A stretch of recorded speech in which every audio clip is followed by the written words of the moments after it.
2025 Toyota Corolla.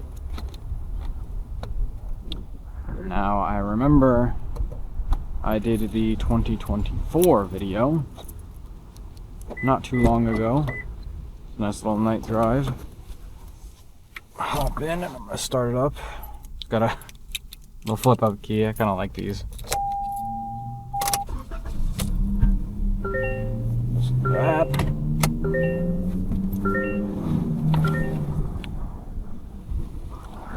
Now I will show you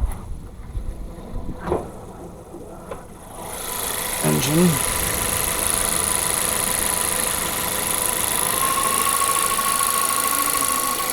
Japanese love their inline fours. Come around to the back seat. Some stuff in here, but pay no mind to it. Got 2 charger ports. I may have hit my head. Put up and down the windows, but they're locked currently, so. And you can put child lock on and off, which pretty much every car has, but I always forget to mention. Coming here. More charger ports. Got easy access to the air conditioning. Close it, reopen it. Glove box. Lock and unlock the door. Pretty much your standard stuff. Right.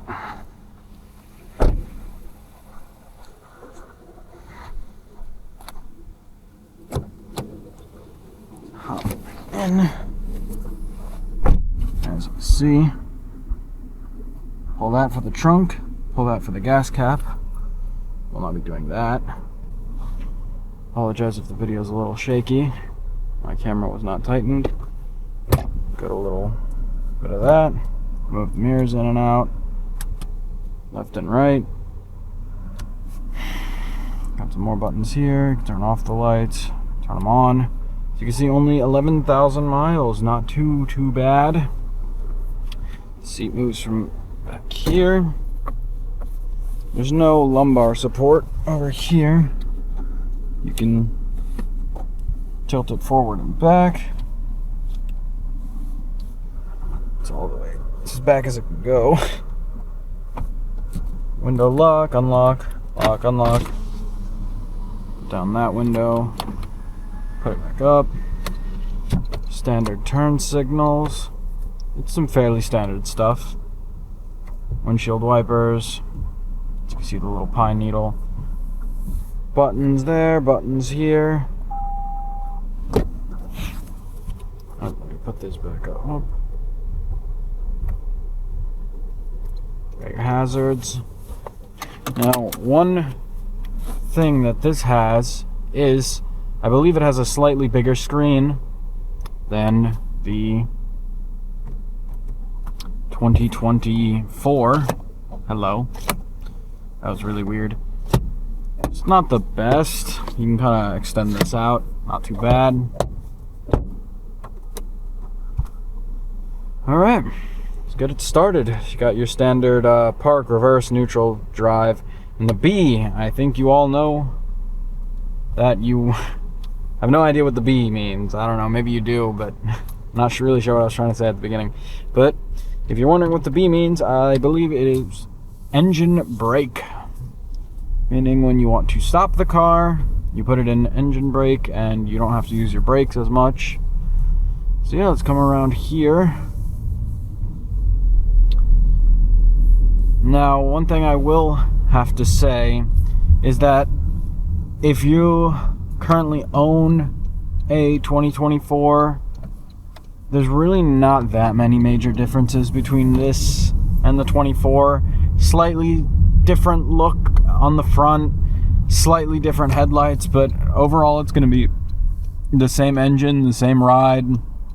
It's going to be just as smooth, it's going to be just as powerful, it's going to be just as reliable. Realistically, it's the same car. As I said, it's got the nice little screen, different look on the front.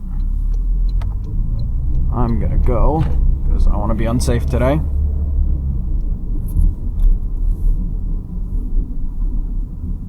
I'm gonna go straight. I've already gone that way for a video, so let's make up a route.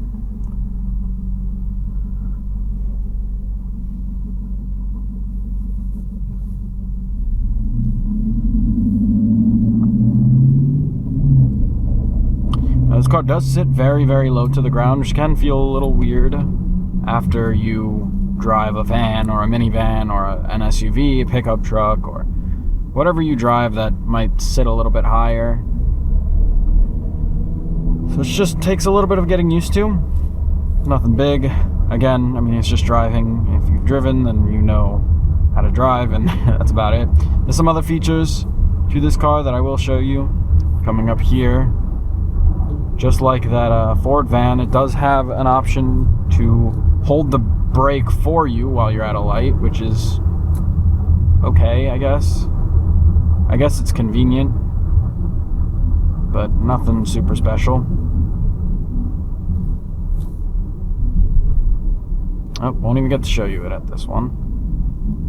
But it's fine, I will be able to show you it at some point.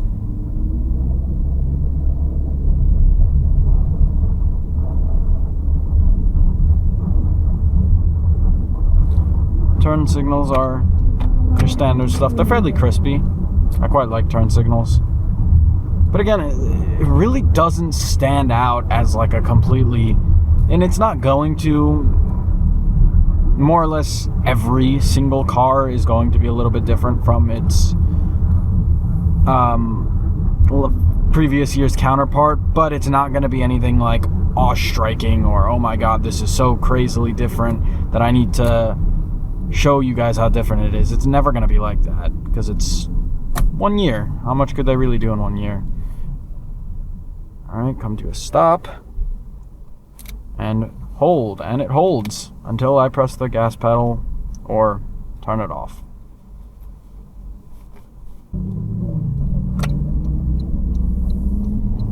Make a right up here. Super nice turning radius. It is just something about these sedans, Corollas, Camrys, whatever you want, Sentras, all of those, you just cannot beat when it comes to maneuverability. Just went over a pretty big pothole there. Didn't feel much. I mean, it's got nice tires. It's got a good ride feel.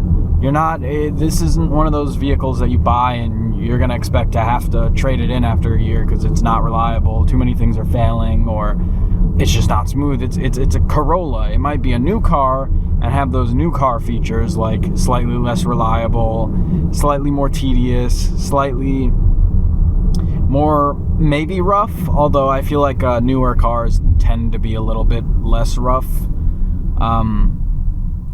But it's still a Corolla, so you're gonna have the reliability, you're gonna have the smoothness, you're gonna have the maneuverability. It's just gonna be pretty good all around. You're not gonna be missing out on too much. You're gonna be able to know this is a Corolla. It might not have the old Corolla feel, the old Corolla transmissions, the old Corolla, elegancy, but it's a commuter car. It's going to get you where you need to go, and you'll be able to have fun in it, because I'm in firm belief that you can realistically have fun with any car you want, no matter how boring, slow, fast, small, big, whatever. You can have fun with anything, and I feel like this should be a poster child for that, because it is such an inconspicuous, very nothing car. You don't look at this and think, wow, I don't see those very often. You look at it and you'd say, another one? Or you might not even think. You might not even think anything at all, but I don't think that should be offensive. I think it's a great car if so many people have it. But not only that, the fact that it is so boring, but you can have so much fun with it, should speak volumes about how this car is. I'm gonna make a right up here. It should really speak volumes about how this car actually is to drive. It might not be the best to look at, but as we see another Corolla up there.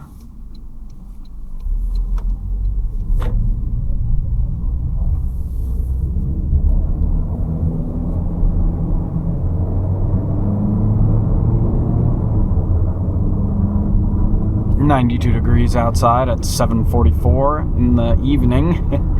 It rained earlier too, so yeah, that's how you know we're in Florida. It only has 11,000 miles on it, and you might be thinking, wow, that's either a lot or a little. I don't know. When I first drove this car, this is not my car, but when I first drove it, it had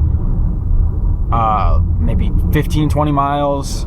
It had to go through a lot of commuting to college, 100-mile days, 200-mile days.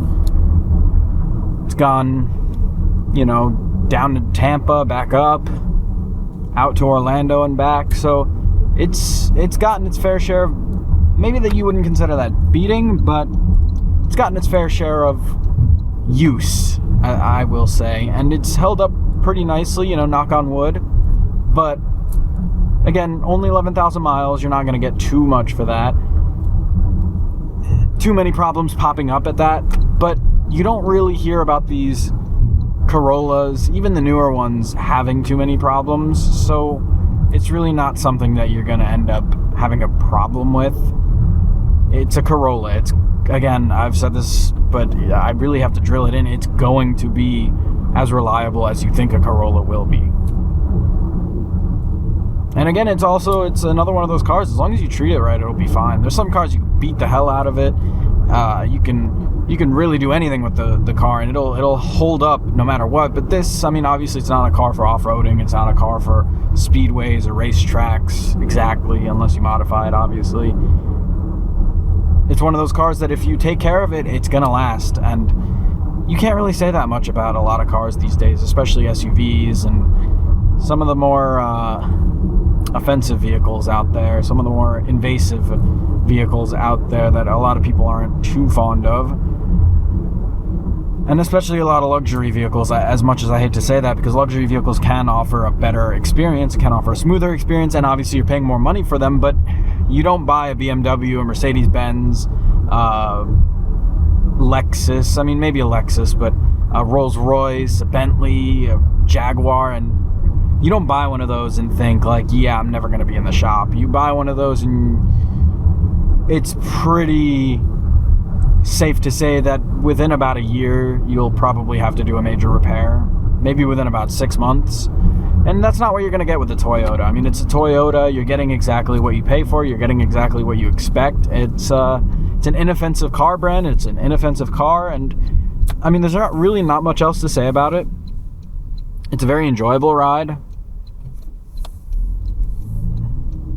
There's really nothing wrong with this car that I can think of, just besides the fact that it's got the big infotainment screen that I've never been a huge fan of that. If we're supposed to believe that phones and tablets and just electronic devices in general aren't a good idea to use while I'm driving, then I don't see why an automotive manufacturer mandated screen is somehow supposed to be better. I don't understand that. I could go on a rant about it all day. I'm not going to waste your guys' ears with that, but I can't, to keep it short, I really can't justify having this big screen in the car, especially considering it's kind of brings up a slippery slope. The more you introduce these screens and the more you normalize them, the more they will become normal, the more they will have. I don't want to have to get rid of these dials to turn up and down the air conditioner, to turn it on recirculate. It's really not that complicated of a concept, but money is money, that's just how it's always going to be.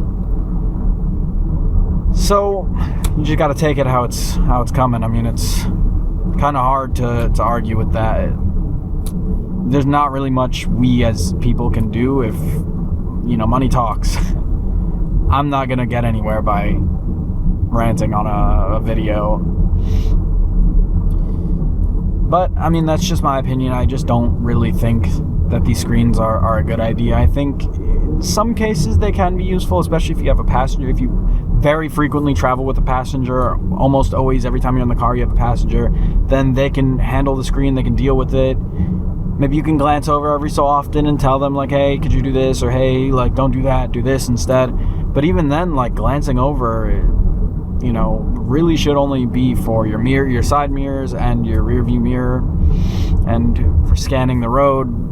But that's not really glancing away. That's more glancing at things that you need to glance at. Oh, the brakes are very, very, very stiff. I'm very used to brakes that you have to hit them a little bit harder. Maybe not, you don't have to hit them hard, but you can hit them harder without them shoving you forward, and those are my favorite kind of brakes. You can still be kind of smooth with these, but it's a little bit harder because they are a little rougher, stiffer. So it can be a little difficult to pull off some smoother stops, especially if they catch you off guard. But I'm always safety before smoothness. There's nothing less smooth than a crash, so epic lane.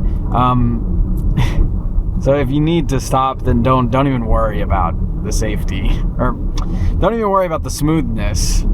Worry only about the safety. That was a miscommunication on my part, but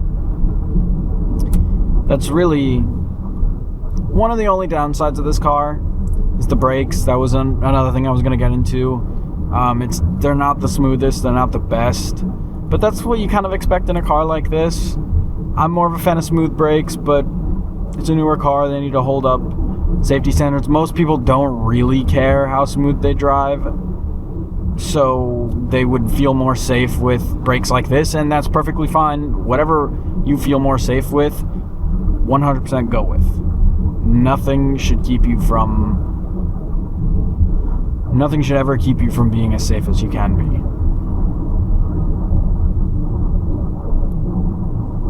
Now, I will show you guys the engine brake feature. Oh, never mind.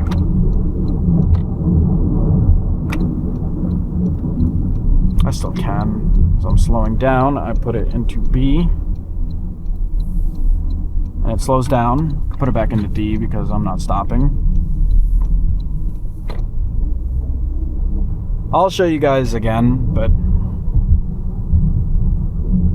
this does not have an auto manual setting, so you can't like push it over and be in manual mode, which isn't that big of a deal, but kind of eliminates some fun factor from it.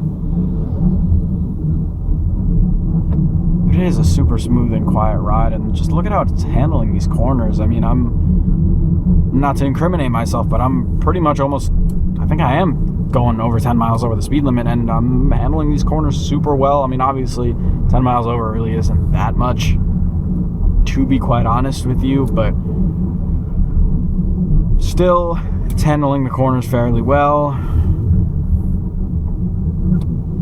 And if you have a situation like this where, you know, somebody's going a little too slow and shunting, slamming their brakes, then these brakes are going to be pretty good for you. If you have to deal with traffic a lot, then it's going to happen. But again, I'm sorry if this video is a little boring, because there really isn't that much more about this car that the 2024 didn't have, and the 2024 didn't show, and the 2024 didn't feel. I mean, it's pretty much the same car, and that's how it's always going to be. So I apologize for that. But, you know, on a brighter note, this is a very nice steering wheel. You know, you guys know I'm a steering wheel guy. I like holding steering wheels. I very much hate steering wheel covers, so I'm a very big fan of holding steering wheels and seeing which ones feel nice and to hold and all that. So this gets Slam POV's approval.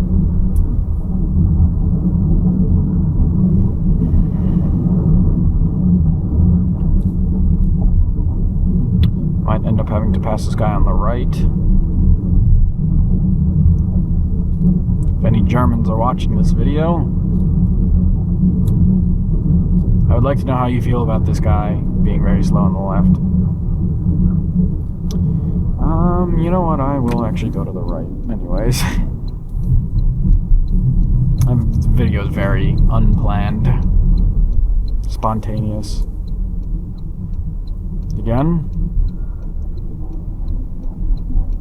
kind of show you that setting. You can't accelerate in it. It'll just rev the car super high, so I wouldn't recommend trying to drive in that mode, but you can use it to slow down. It's going to do the same as an engine brake, like downshifting, so pretty effective. I mean, they know what they're doing with this. They put it in it for a reason. I'm neither here nor there about it. It works. It's not, I never really end up using it when I drive this car, but each their own. All right, now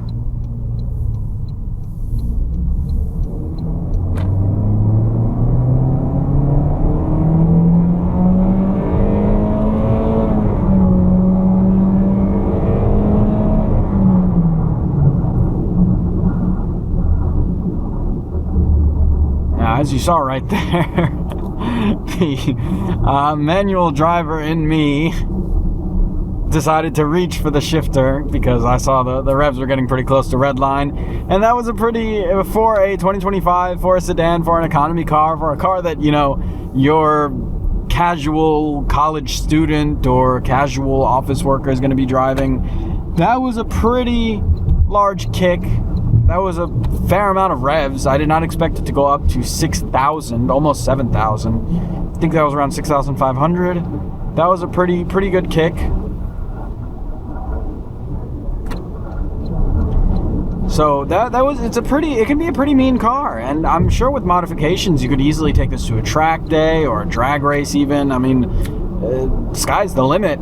But even if you don't, like, I'm a big fan of stock myself, so even if you keep this thing stock, it's not gonna be very offensive. It's going to be a pretty good car. It's gonna be fun. You can have some fun with it. It's not going to be the most fun car in the world, but it'll be able to maneuver around corners. It's going to be able to do whatever you want it to do. It's going to be able to accelerate super fast. It's going to be able to brake super effectively. Maybe not as smooth as you want it, but it's going to be able to brake super effectively and on point when you want it to. And you can obviously make it smooth.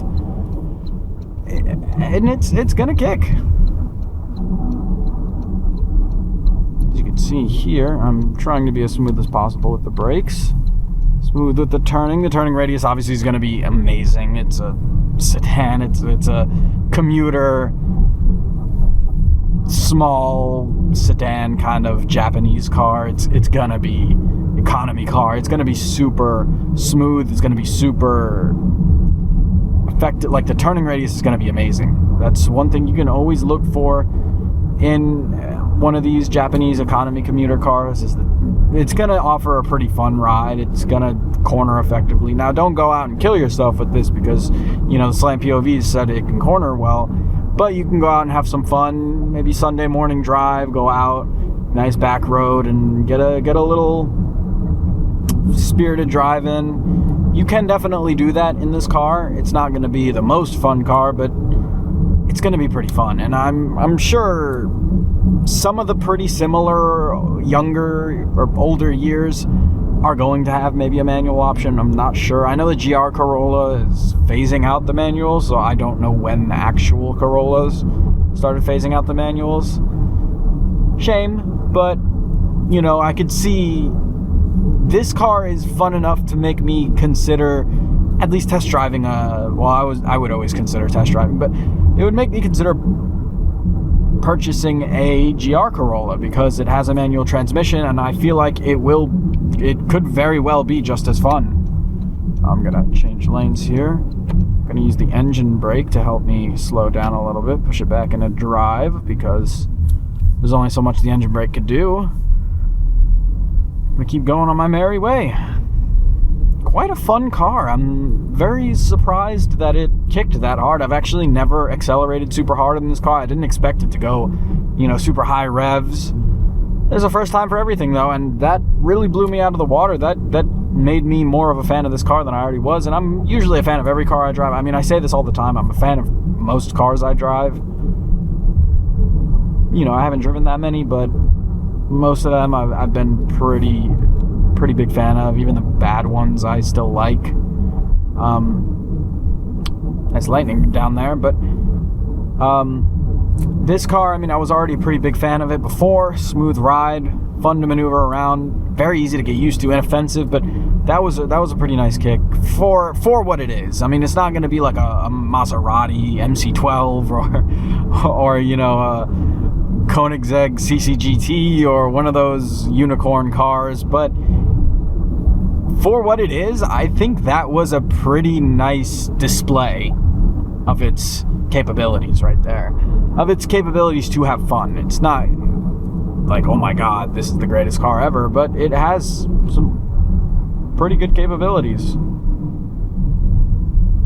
As you can see, I'm still using the engine brake. I just want to show it off a little bit, you know, because I'm sure a lot of people that own this car don't ever use the engine brake option. So I just want to show it off a little bit, show you guys how to use it. Maybe I'm not using it right, but I mean, this is the only way I could feasibly think of using it because I drive a manual, and that's what you would do before stopping a manual, is downshift to engine brake. So just showing off the capabilities. Now, fundamentally, the engine brake obviously works as a downshift in a manual transmission car, an engine brake. So I could see why people don't typically use the engine brake feature in this car, because plenty of people that buy cars like this, and maybe not, but a lot of people that do, you know, it's a super popular car in America. It's almost entirely automatic unless you buy a GR Corolla, which even those are starting to be automatics now. So a lot of people haven't driven manuals and don't really understand engine braking as much, and that's not a problem at all. I'm always here to, if you ever, I might make a video showing you guys how to drive manual. I'm always here to help people that don't know. I'm never going to be here to, you know, these kids these days need to learn. Because that's just very ignorant behavior. How are they going to learn if you're not making an environment for them to learn? See what I mean? So, I'm going to end off the video here. Nice little box truck over here. I'm a big box truck fan. Now, one more thing I would like to show you guys is nice little armrest this offers is the backup camera. Now, it doesn't have the predictive stuff. My instincts are making me look in the mirrors. I can never just use the backup camera. That's my downfall, but I guess that's better, if anything. And then, boom. So that was it. I mean, and as you can see, the parking brake came on. Now, if you want to turn it off, you can depress the brake and turn it off. Turn it back on. Oh, it's one of those you pull? Yep. I was pushing it instead of pulling it. My bad. Idiot. Anyways, that was a pretty fun drive. I really like this car. It was a pretty fun drive. If you guys like that, please like and comment and subscribe. It really helps me out. If you're in the Spring Hill area and you got some cars for me to drive, I mean, as long as you're not a shady person, I'm 100% down to give your car a test drive. If you own any dealerships in the area too, I would be more than happy to help you guys out. Some advertising and some promotion. While I get some content, you get some promotion, whatever. But otherwise, if you enjoyed that video, again, subscribe, like, comment, watch some of my other videos. I'll be linking the 2024 Corolla video down in the description and maybe in the comments, because I know some people don't really read the description too much. So, watch that video if you're curious. But yeah, that was a fun drive. I will see you guys in another video. Maybe I will really make those how to drive manual videos. I really want to teach you guys how to drive manual, teach you guys how to double clutch, how to rev match, heel and toe, maybe how to float gears, because I learned myself and it wasn't too bad. So yeah, it was a fun video. I'll see you guys next time. Goodbye.